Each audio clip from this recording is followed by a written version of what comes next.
Her scarf was entangled in the plant and was fluttering in the wind. He was like a zombie when he entered the apartment. The presents that had been lying scattered on the floor were no more.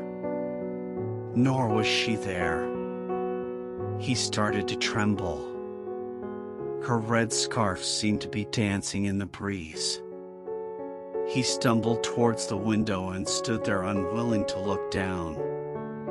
He tried to grab the fluttering scarf, but it floated away, out of reach, flying high like a kite that had lost its string. It danced in the breeze and slowly drifted towards the ground. Karam fell to his knees like a man paralyzed. He was alive, but he had no life left in him. It doesn't matter how you enter the world, but your exit should be grand.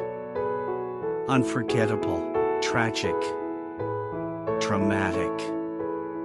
Someone whispered in his ears. He stayed on his knees, motionless, like a lump of clay, a heap of mud.